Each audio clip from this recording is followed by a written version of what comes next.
The season 4 finale of Game of Thrones has come and gone, and it was probably one of the most epic episodes in the series so far. For the last time this season, let's talk about it on Post Game of Thrones.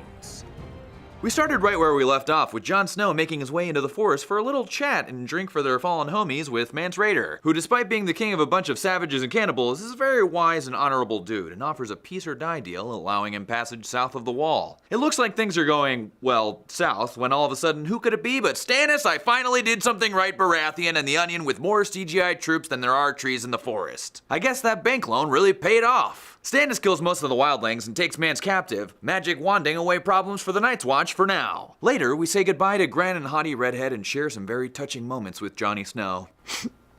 I promised myself I wouldn't cry! We check in at King's Landing where we see how the Red Viper got his name, and a doctor swears he can nurse the mountain back to health, but... The process may change him. You mean like this?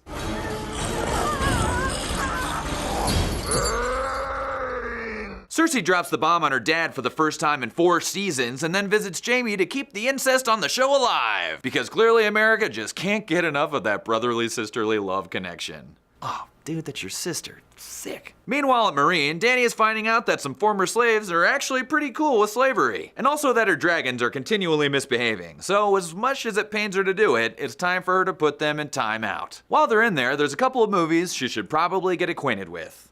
Bran and crew finally reach the tree from the visions of Jojen Reed, who just cannot seem to catch a break. First he trips and faceplants into some snow. Then he gets attacked by the skeleton bad guys from Zelda, gets finished off by his sister, and then blown up by a magical orb from this forest pixie girl. It's a bummer to see the little drummer boy go, but we get over it pretty quick because this fight was awesome.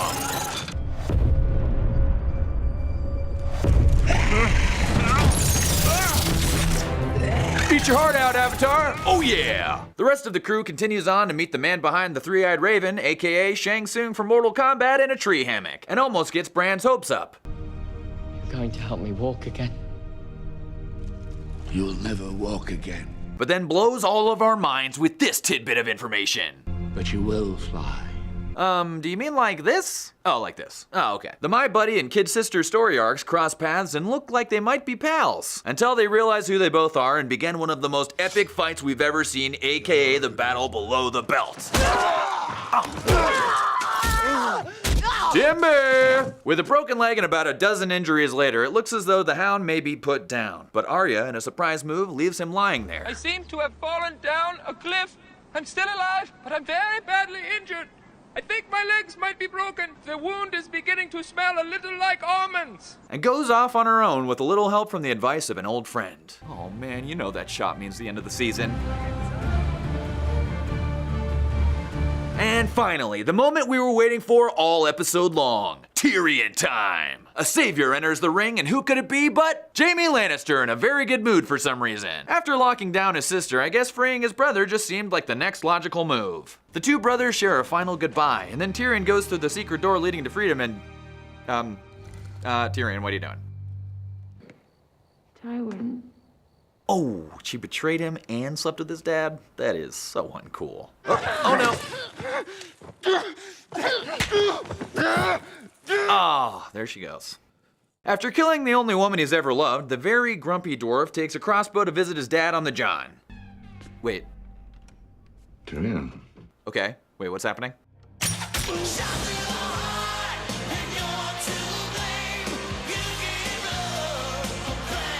Tyrion is put into a puppy carrying crate and literally shipped away by Varys and away from the aftermath of the situation, and that's all she wrote. I mean, that's all he wrote. This season has been one heck of a ride. Thanks for watching. This has been Post Game of Thrones.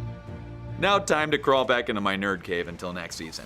Or at least until in October when Walking Dead comes back. Yahoo!